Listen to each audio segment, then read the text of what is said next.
Hi everyone. How are you guys doing? Welcome to today's class. This is the first lecture in the course of the Market 360, Learning to Trade the Global Financial Market. My name is Victor Idane, and I'm going to be the course instructor, as you've known already if you attended the class that we had on Wednesday. So this is just the first class in the course, and this will be a foundational session as well, and we will build upon that foundation in subsequent weeks. Today I'm going to be doing a little bit of recap of what I said on Wednesday, which is just an introduction into what the global financial market is, who trades on the global financial market, what sort of assets are traded on the global financial market, and we will then go into the sub-markets within the global financial market. So I explained on Wednesday that the global financial market is a big market where everyone comes to trade all around the globe, hence the reason why it's called the global financial market. So governments, big banks, corporations, companies, retail traders, everyone participates in trades on the global financial market. And you don't just trade the market, okay? The market is a big unified platform for that facilitates trades. Within the big market, there are sub-markets, okay? And these are actually the markets that people trade on a daily basis. So I would share my screen now. So I'm just going to try to make this particular class short and sharp, but yet it's going to be informative and you'll be able to take a lot away from it. So I would advise that you get your pens and your pads and take notes, as that would help yourself with better understanding. And of course, this recording will be there for you to listen to over and over as many times as you like, and you'll be able to ask me questions if you catch us on the subsequent classes. So I will share my screen right now and we'll get cracking. So the first thing I'm going to be talking about is, again, telling you a little bit about the market. So the financial market plays a vital role in the continuous redistribution. Pay attention to this, guys. It plays an important role in the continuous redistribution of resources and maintains the operation of the modern economy. And I always take time to stress this to my students. I always say, when you hear the word economy, what comes to your mind is government and companies, but it's not so. Okay, you are part of the economy. Your activities on a daily basis is factored in when economic numbers are coming in. So, for instance, if they were to take the statistics of retail, okay, the statistics of retail, the milk you buy at the corner shop next to your house is factored into the numbers that are presented to see if the economy is stronger or weaker. Okay, so you are part of the economy, either you consciously admit it or not. Okay, so what I'm trying to say here is you can consciously admit it and be intentional about it, and in that way you can improve your own economy because you have an economy. I mean, we're just not trained to look at things from this high level view. We're trained to look at things from a small level view, like, oh yeah, what I just have is my salary, which is just my money in my account, and I just pay bills and buy stuff with it. You can create an economy. You can have your own economy. One of the visions that I have for this financial investment class is to create a community of traders, a community, an economy where traders can come together and we can begin to forge our own economy. And who knows? The limit is there is no limit. Where there is a will, there is always a way. And when people put in efforts and time and resources, there is no end to what you can create. So the financial market plays a vital role in maintaining the balance in the economy of the world. And you know the economy is not balanced at all. Okay, it is not balanced. I don't think it will ever be balanced because human beings are involved and people are greedy and selfish and have funny ambitions. So, but the point that is worth noting is that this is the market where creation and trading of financial assets happen. Okay, the things, the real money. This is where the real money is. Let me say it that way. That's the layman's way to say it. That's the easiest way to say it. This is where the real money is created and distributed. So what you get as a salary from wherever you work for is not money. That is not money. That is change. Okay, that is the crumb that falls from the table. This is the table where people feast, where nations feast, where companies feast. This is the table where you should take your own fight to, not in your little corner called employment. Okay, the intention. Look at this green caption down there. It says the markets are where nations, banks, and businesses go to raise cash to grow. Okay, so your McDonald's on your high street does not grow by selling you Big Mac. Okay, they sell you Big Mac to raise a capital to go into the global financial market to trade. That is where they make the money that they use to expand and grow their business, and then you see more McDonald's. Okay, and also you can do the same thing. You can make money from whatever you make money from. Don't see the money as something you spend. See it as a capital that you can reinvest. Learn this skill and leverage it. Okay, and then you can begin to create an economy for yourself.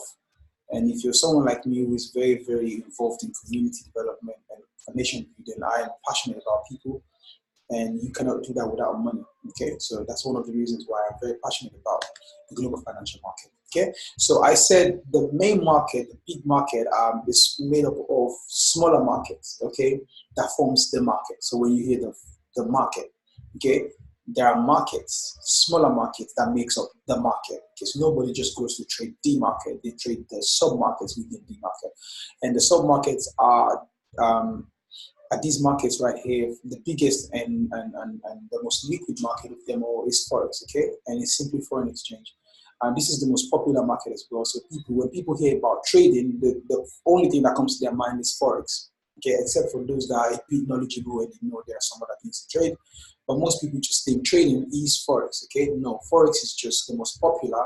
So it makes sense for people to think trading is just Forex. It's the most popular, the biggest, most liquid market in the world, turns over about 5.3 trillion on a daily basis. That is so much money, guys. So much money to make every human a millionaire, multi-millionaire, a snap of a finger, and there will still be so much money. We wouldn't know what to do with it. So Forex, which simply means foreign exchange. Okay, we'll take a little bit dive into it in this lecture, and then we'll continue in subsequent lectures. And we've got the cryptocurrencies, which are electronic money. Electronic transactions, platforms, blockchains, index. This is the strength of the economy of different nations. Okay, it is measured with their index. An index simply means the combination of the top companies in that economy, in that nation, that reflects the strength of that nation. Okay, so the FTSE 100 is the top indices, is the top index of United Kingdom, and it's made up of the top 100 companies that captures and reflects the strength of the United Kingdom economy. So that's what index is, and every nation, most economically buoyant nations are represented in the index market, which is also called the stock market. Okay, and commodity is commodity. Okay, so we hear about energies. Commodities are divided into subsections. So we've got the energy section where you have the crude oil, the Brent oil, natural gas, heating oil, diesel, blah, blah, blah. And you've got the precious metals where you have the gold, silver, platinum, palladium. And you've got the soft commodities where you have things like food, wheat, sugar, coffee, cocoa, all of those things. And you've got the company shares where you have the likes of Facebook, Amazon, Apple, Google, all of those companies. You can trade all these things. So these are what people trade on the global financial market. This is what people trade in the market. So if someone says they're a trader, you can go ahead and ask them, what exactly do you trade? What markets do you trade? And they can say, oh, I'm a Forex trader. So you know they just trade exchange of currencies. Or I'm a crypto trader. So they trade like some Bitcoin, Bitcash, Litecoin, Ethereum, and so on and so forth. And if someone says I'm an indices trader, so you know they trade the economy of different nations, like the German 30, the CSE, the Italian 14, all of those. Italian 20, I believe, is France 14. And then you've got a commodity. Yeah, commodity is commodity. You know what that is already. I'm a commodity trader myself. I trade across all markets, but in my portfolio, one of my favorite instruments is crude oil, which happens to be commodity. I trade gold and silver as well. Yeah. So let's move forward. These are the attributes that you need to be a successful trader. You must be willing, meaning you must be willing to look into this. Okay, you must be willing to take a pause and look away from, remove all your focus from your 9 to 5 and put some into knowing what else is out there. And if I tell you that this is where the real money is, I think this deserves a bit of an attention from every human on earth if you intend to leave your little corner and scale up in whatever you're doing.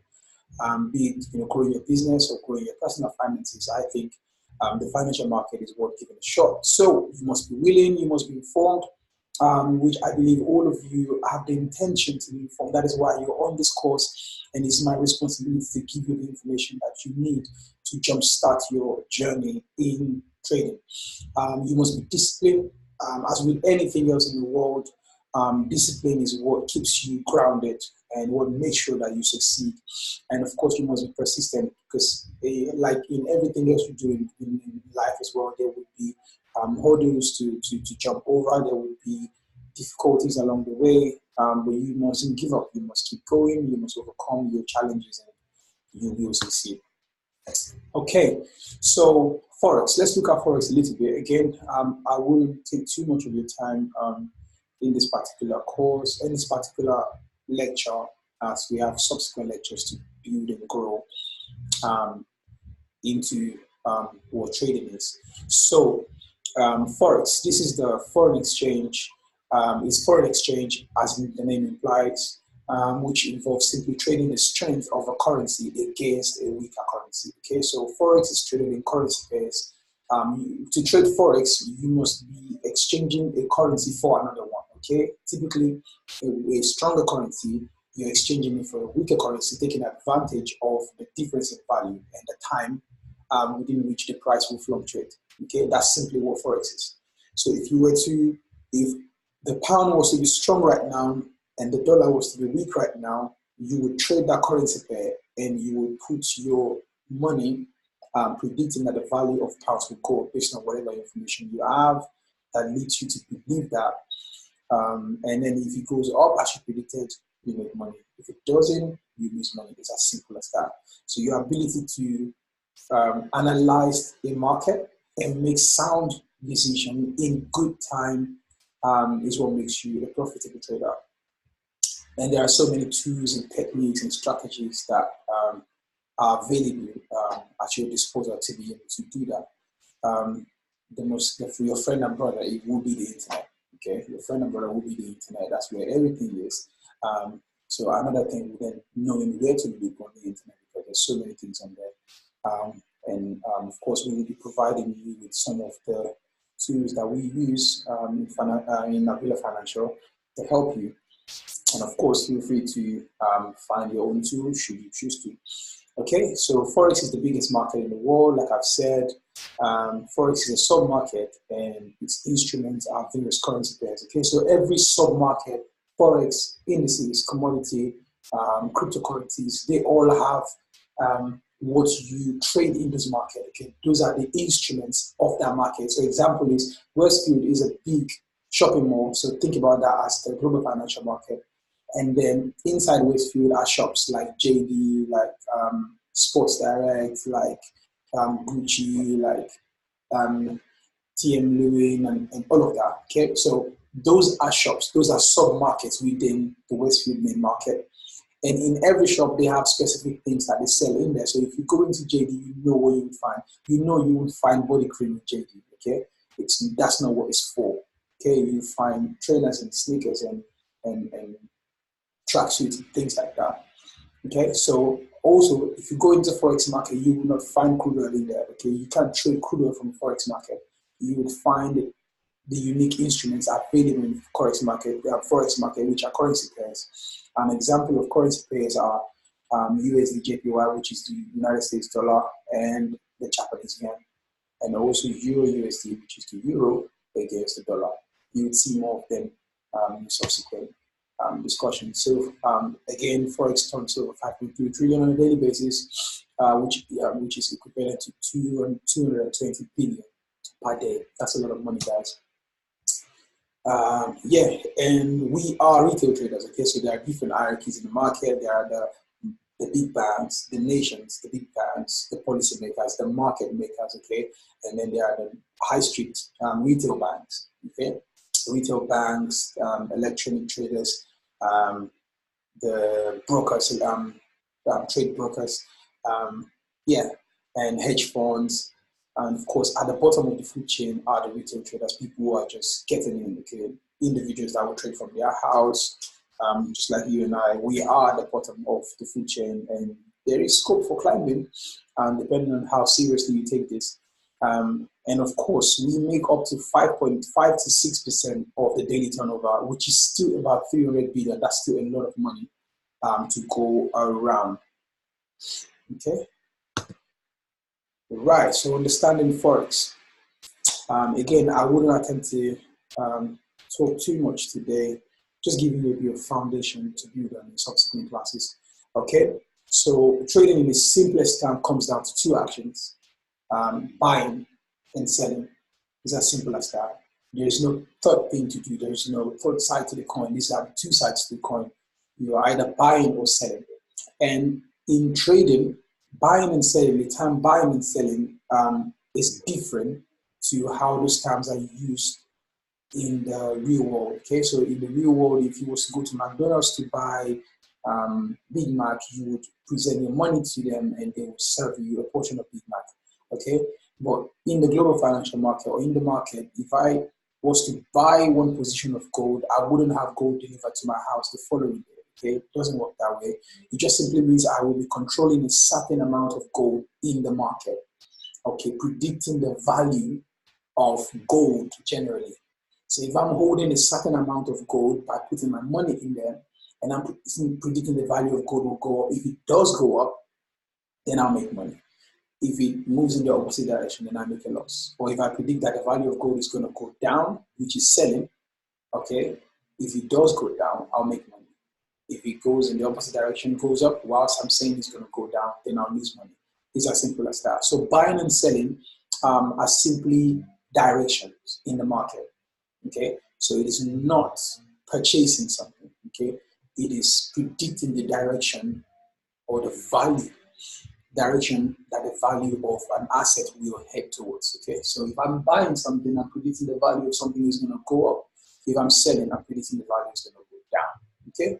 It's as simple as that. Okay, so the logic is you want to buy low and you want to sell high. This is just common sense. If this was a piece of gold, if this was a piece of gold bar, okay, and if I want to trade this, when will be the wise time to buy it? Okay, when it's cheap.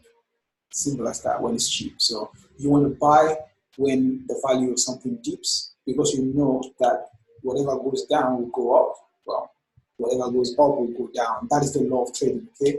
Whatever goes up eventually will come down. Whatever goes down eventually will go back up. So if something has been going up and up and up and up and up and up, I can, based on knowledge and experience and information, I may be able to predict that, look, this is as high as it will go, it will begin to go down now. So what I want to do at that moment is I want to predict that the value will depreciate and go down.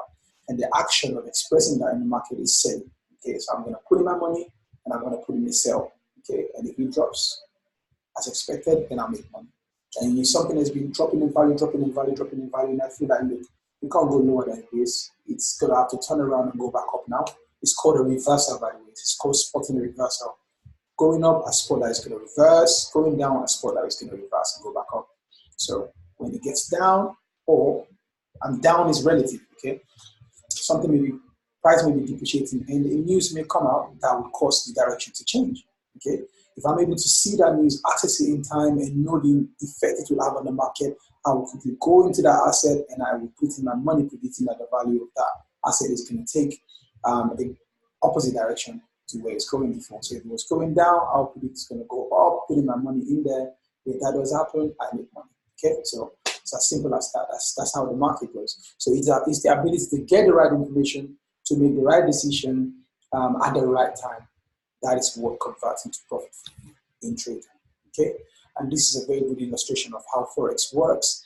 Again, it's always in currency pairs. The currency on the left is always the base currency, and the currency on the right is always the quote currency.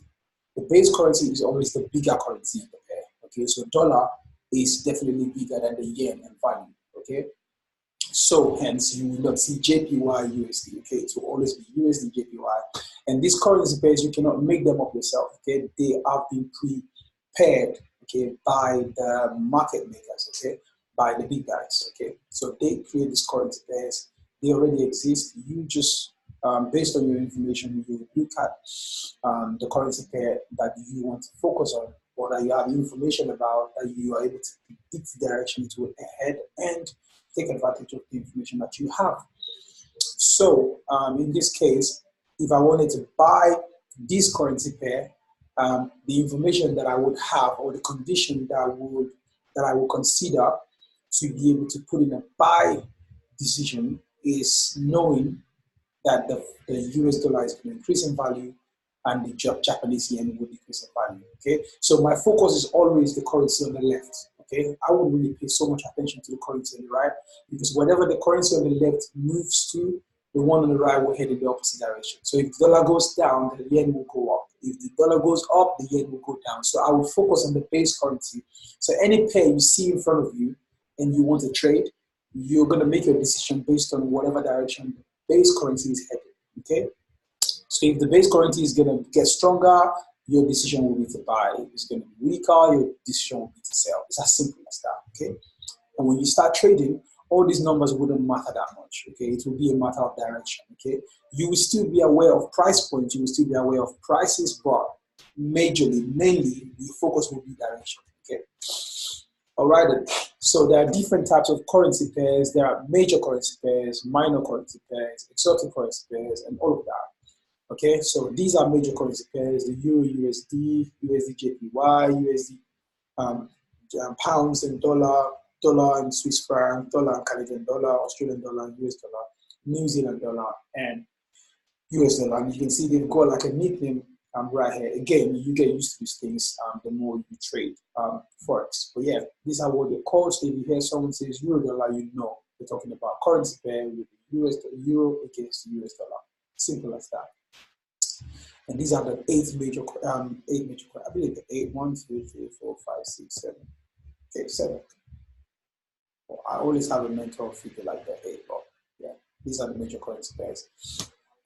Yeah, so there's a very good example of a currency pair: base currency, quote currency. Again, the base currency is always on the left, and is the bigger of the two. Okay, not the stronger, the bigger, because in this currency pair, US dollar is the stronger currency. Okay, because it reflects the economy of the strongest nation in the world. So it's the stronger, but in intrinsic value. Okay, you owe the euro, you owe the $1. Which one is the biggest? Euro is the biggest. Okay, so hence euro is on the left and is the base currency, and the dollar is on the right, the quote currency. So if I was to trade this pair, my focus would be on the euro. Wherever the euro is going, that's where my money is going, and that's what I'm going to be backing. Okay, and these are different trading time zones. Again, I think I'm just going to stop here. We're going to carry on from the next session. So yeah, this is Forex in introduction.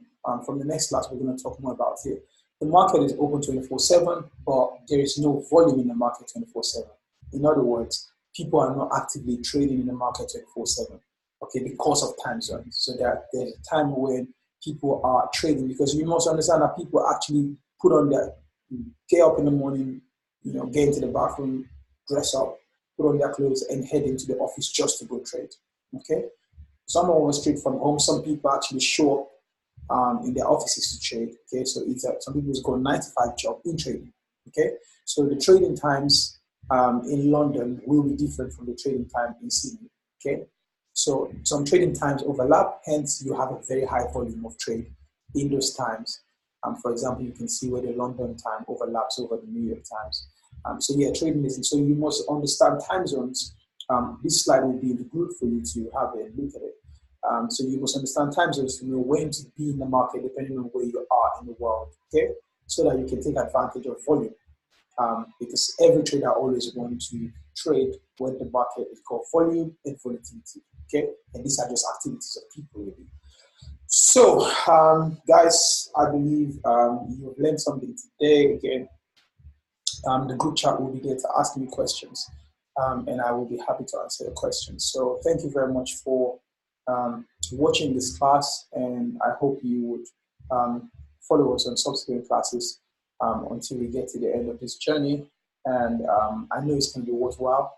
It's been worthwhile for me, and I believe it's going to be worthwhile for you too if you're really, really interested in it.